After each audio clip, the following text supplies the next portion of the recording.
Azaria, Reza, Farizal, nggak ada ya. Minggu lalu sudah izin, sekarang izin lagi. Banyak izinnya. Indri Helvi Gavina, Muhammad Daniel Effendi, Aditya Christian Krido Laksono. Namanya bagus ya. Sama-sama. Panggilannya siapa? Nida Kusumaningrum, Ulfa Awaliyah Mursalihah, Yunanto Dwi Nugroho, Purwita Mega. Banyak yang sakit ya. Muhammad Prabandana, Bayu Rizky Chandra Purnama, Diki Dwi Wahyu Pratama, Alfa.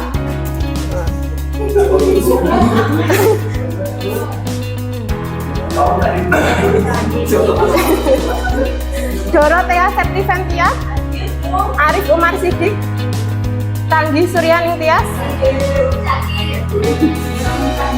Hadir, oh ya, Anas Wahyuning Widi, Puput Wulansari, Intan Ageng Pratiwi, Reza Karolin. Sakit. Lisa Purwaningsih. Hadir ya Mbak Lisa. Sudah siap mengikuti pembelajaran? Ya, jadi hari ini Bu Prilly jelaskan dulu.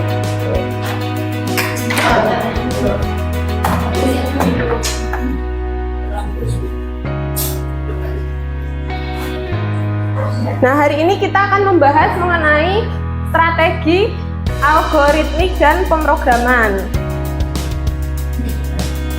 Nah, sebelum itu, Bu Prilly jelaskan dulu tujuan pembelajaran kita pada pertemuan hari ini melalui pendekatan Teaching at the Right Level atau TARL. Mohon diperhatikan sebentar ya, yang belakang. Yang belakang kelihatan ya PPT-nya? Iya, melalui pendekatan Teaching at the Right Level atau TARL dengan model pembelajaran Problem Based Learning yang dipadukan dengan metode diskusi, penugasan, dan presentasi berbantuan PowerPoint serta lembar kerja peserta didik mampu memahami dan mengenal proses pemrograman. Jadi ini ya tujuan pembelajarannya. Peserta didik mampu memahami dan mengenal proses pemrograman dengan menunjukkan sikap disiplin, tanggung jawab, kerjasama sesuai dengan nilai-nilai penguatan pendidikan karakter. Nah, apa itu proses pemrograman? Jadi proses pemrograman itu adalah seluruh aktivitas teknis yang dilakukan untuk menghasilkan suatu program. Nah, di pembelajaran kali ini, materi yang akan kita bahas itu ada beberapa. Yang pertama itu, apa itu pemrograman. Kemudian perbedaan coding dan pemrograman. Yang ketiga, 4 langkah atau tahap pemrograman dan siklus pemrograman. Nah, coba kalian pikirkan tentang salah satu program web atau aplikasi favorit yang pernah kalian pakai. Coba bayangkan bagaimana proses pemrograman yang terjadi di balik program dan aplikasi yang kalian gunakan tersebut. Ada yang bisa memberikan saya contoh salah satu aplikasi favorit kalian? Ya, benar. WhatsApp. Salah satunya adalah WhatsApp. Kalian pernah nggak sih mikir kok bisa ya WhatsApp itu mengirimkan jutaan pesan ke seluruh pengguna itu secara real time? Kemudian bagaimana sistem keamanan atau security yang digunakan atau enkripsi end-to-end-nya itu seperti apa? Algoritma seperti apa yang mereka pakai? Pernah nggak mikir sejauh itu?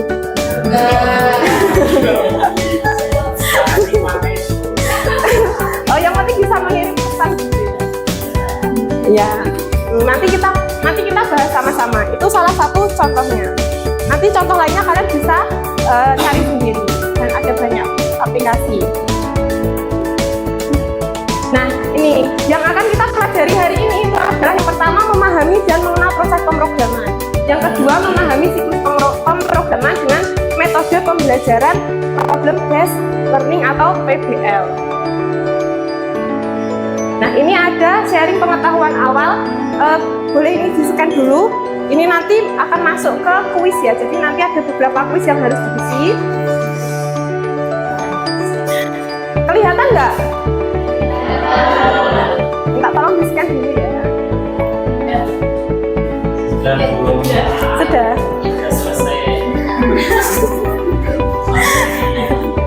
Ya, kalau sudah, kita lanjut aja ya sambil mengisi. Kita lanjutkan ke ini. Materi proses pemrograman. Ada yang mau baca salah satu? Monggo Mbak Tanggi dibaca. Mbak Tanggi mana Mbak Tanggi? Ayo silakan dibaca dulu. Mulai dari atas.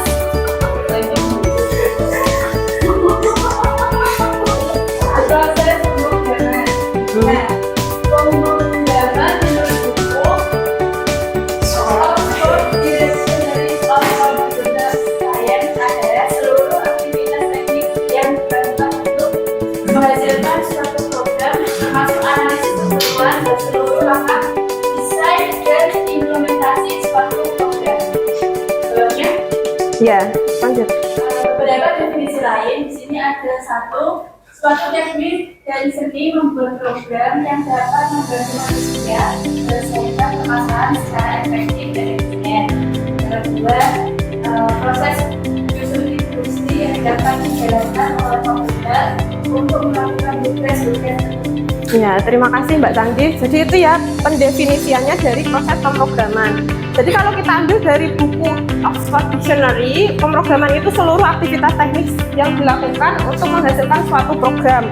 Mulai dari analisanya, kemudian dari desainnya, flowchartnya, kemudian ke eksekusi codingannya, dan lanjut ke analisis programnya. Kemudian kalau kita cari definisi lainnya, pemrograman itu menjadi suatu teknik atau seni untuk membuat program yang dapat membantu manusia menyelesaikan permasalahan menjadi lebih efektif.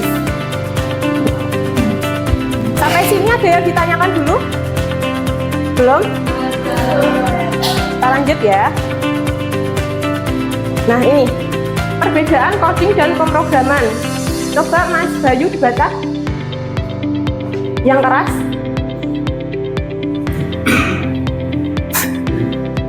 Oh, nggak kelihatan. Oke, bentar.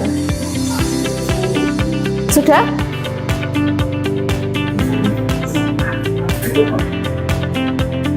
Materi proses belajar kode dalam bahasa pemrograman fokus pada sintaks dan penggunaan bahasa pemrograman tugas utama dalam pembinaan menulis kode coding. Contohnya tulis script Python untuk tugas tersebut. Sampingnya kelihatan. Ya, saya Mas Dana dibaca. Selanjutnya pemrograman ini proses yang lebih luas, mencakup desain, coding, pengujian, dan pemeliharaan. Lalu fokus pada solusi keseluruhan, terus algoritma dan struktur data, guna dan manajemen proyek. Lalu ada tugas utama dalam pemrograman itu merancang sistem pengujian, pemeliharaan, dan dokumentasi. Problemnya merancang dan mengembangkan aplikasi dan program. Ya, terima kasih Mas Bayu dan Mas Dana. Jadi itu tadi ya yang dijelaskan perbedaan antara coding dan pemrograman. Kalau coding dia hanya memproses penulisan kode dalam bahasa pemrograman. Tapi kalau pemrograman sendiri cakupannya itu lebih luas, mulai dari desain, coding, pengujian, kemudian ke pemeliharaan. Bisa dipahami? Kita lanjut. Nah, ini ada 4 langkah atau tahap proses pemrograman ya. Jadi yang pertama itu menganalisa permasalahan dulu. Jadi analisa permasalahan itu outputnya nanti kalian bisa tahu apa saja yang harus dieksekusi dalam program dan output apa yang harus dikeluarkan serta batasan-batasan atau constraint dari program yang akan dibuat. Nah, ini analisa permasalahannya itu diambil dari studi kasus yang ada. kalian bisa cari studi kasus dari kehidupan sehari-hari, kemudian dieksekusi jadi aplikasi atau suatu program untuk membuat permasalahan itu menjadi lebih efektif. Kemudian yang kedua, setelah kalian menemukan permasalahannya apa, lanjut ke langkah yang kedua, yaitu mendesain solusi. Mendesain solusi itu kalian bisa tuangkan dalam bentuk diagram alir atau flowchart atau pseudocode. Ada yang tahu flowchart? Iya. Kemudian yang ketiga, mengimplementasikan solusi ke dalam bentuk program. Nah, tadi kan sudah ada algoritmanya, kalian bisa baca dari kotak flowchart yang sudah dibikin. Kemudian nanti dari kotak itu kalian eksekusikan dalam program atau codingnya. Kalian bisa gunakan bahasa pemrograman yang biasa kalian gunakan. Kemudian yang terakhir, menguji program atau testing. Jadi tujuannya supaya program yang diuji itu kita bisa memastikan jadi program mana yang berjalan dengan benar dan mana program yang belum berjalan. Gitu. Pertama ada apa? Menganalisis permasalahan. Yang kedua, mendesain solusi. Yang ketiga, mengimplementasikan solusi ke dalam program. Kemudian yang terakhir, menguji program testing. Nah, ini ada siklus pemrograman. Kelihatan nggak ini diagramnya? Kelihatan. Nah, mulai dari awal ya. Jadi keempat tahap ini sebelumnya seringkali tidak dilakukan satu kali tapi berkali-kali sehingga membentuk siklus pemrograman berikut. Yang pertama, programnya itu dimulai dulu, kemudian dari tahap pertama menganalisis permasalahannya apa, kalau sudah lanjutkan ke mendesain solusi, kemudian mengimplementasikan kode program, dan yang keempat menguji program. Nah, setelah menguji program, programnya sudah fix dan sudah clear, tidak ada error, bisa berjalan, programnya bisa dipakai, kemudian programnya selesai gitu.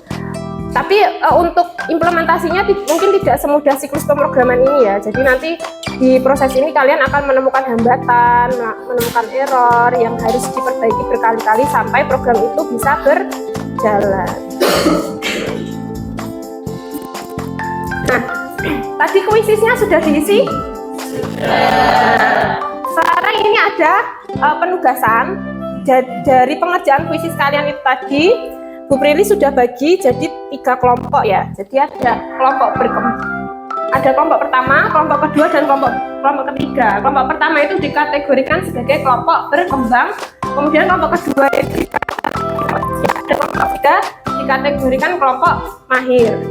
Nah, masing-masing ini tugasnya berbeda-beda. Jadi yang kelompok pertama tugasnya membuat lini masa perubahan program dihapus pada versi utama. Nah, petunjuk pengerjaannya yang pertama, pilih aplikasi atau web sederhana, kumpulkan informasi versi utama, presentasikan dengan gambar dan teks secara singkat. Nah, untuk kelompok ini masa perubahan program dan Ajeng Pratiwi, Reza Karoli, dan Lisa Purwaningsi. Nah, nanti setiap kelompok berkumpul di kelompoknya masing-masing, jadi ada satu tempat yaitu kelompok 1, 2, dan 3, atau boleh juga kelompok 1 di sana, 2 dan 3 di belakang. Ya, ada yang kita ya. Nah ini tugasnya. Jadi kelompok 1 itu yang berkembang, kelompok 2 yang siap, kelompok 3 itu yang mahir. Jadi kelompok ini tuh dikaitkan dengan pembelajaran berdiferensiasi itu tadi ya. Jadi dibagi menjadi 3 kelompok ini. Yang kelompok berkembang nanti tugasnya mungkin basic ya. Yang kelompok kedua agak susah, yang kelompok ketiga nanti susah. Gitu. Sudah jelas? Ya. Silakan. Untuk pembuatan ini masa ini bebas kan? Tentunya Oh, bebas. Boleh pakai PPT atau pakai Canva atau bikin poster boleh juga. Gitu ya. Oke. Silakan berkumpul dulu ke kelompoknya masing-masing.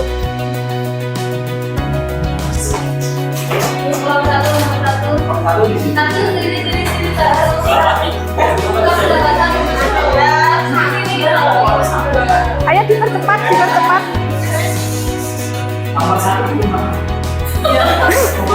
Kelompok 1 satu di mana? Kelompok 1.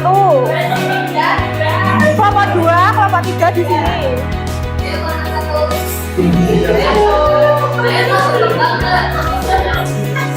Ayo, makan berkembang. Yang mau berkembang dengan saya. Mau berkembang dengan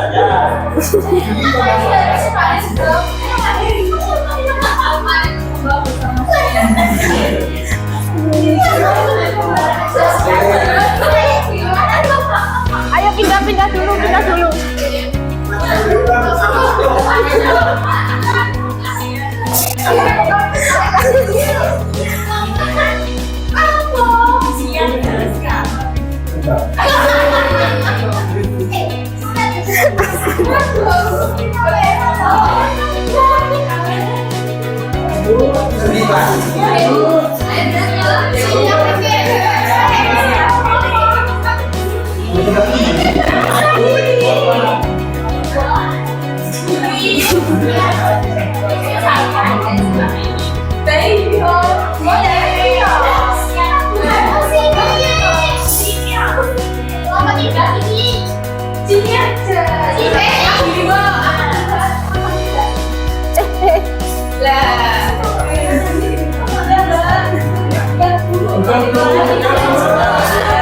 Sudah?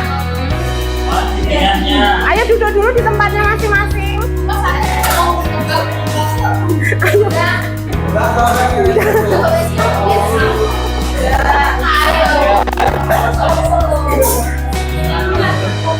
Sudah.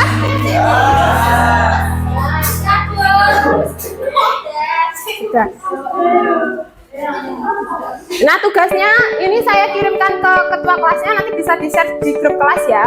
Iya, Bu.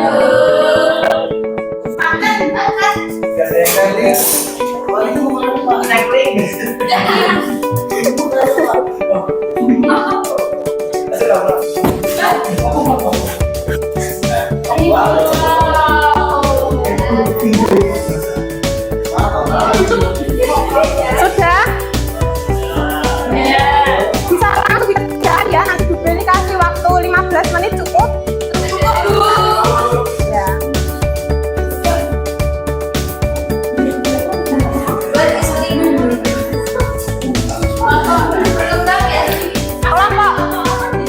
Kelompok 1, kelompok berkembang ada kesulitan.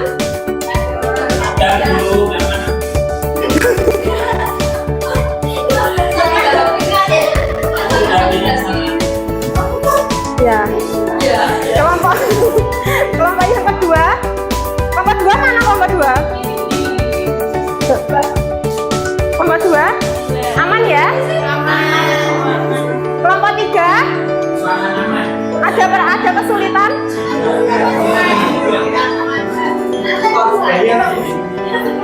Nanti kalau sudah selesai, mohon diperhatikan dulu. Nanti kalau sudah selesai, setiap kelompok perwakilan salah satu untuk membacakan hasil diskusinya. Boleh maju ke depan atau maju aja ke depan ya.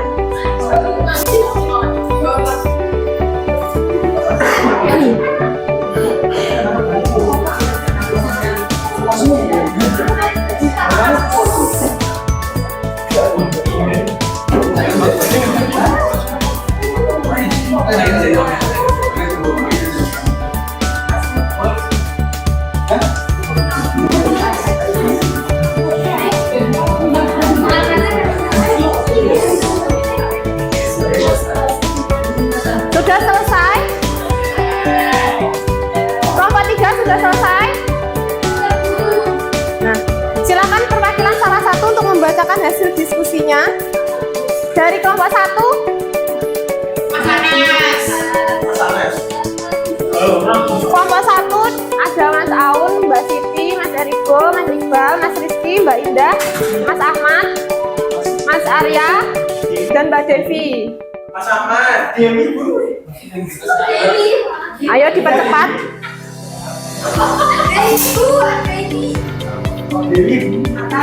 Atau mau ditunjuk aja? Iya, Mbak Indah. Ayo coba maju. Mbak Indah silakan dibacakan hasil diskusinya. Dibacakan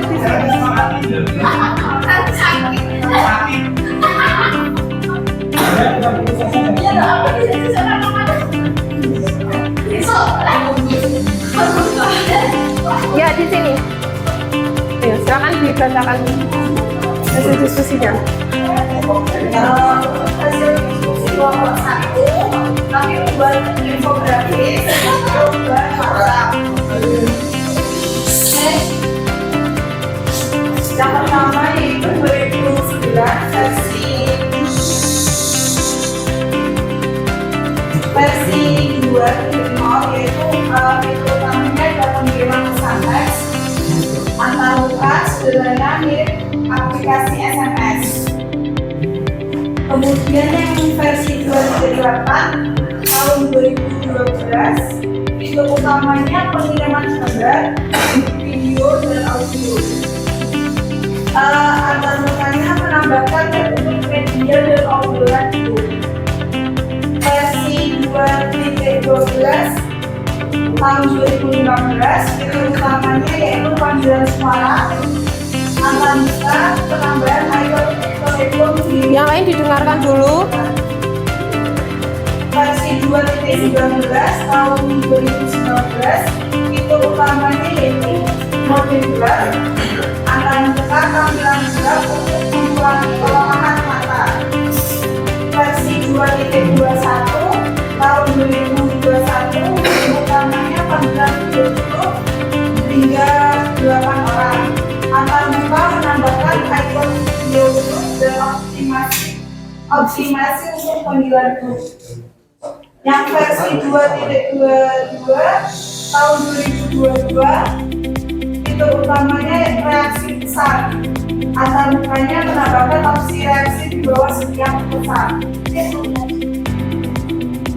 Itu bukan hasil diskusi kelompok 1. Ya sudah. Tepuk tangan dulu buat Mbak Indah. Ya, itu tadi hasil diskusi dari kelompok 1 ya. Kelompok 1 tadi pakai aplikasi apa? WhatsApp. Nah, itu tadi sudah bagus ya, sudah disebutkan perkembangannya dari tahun ke tahun.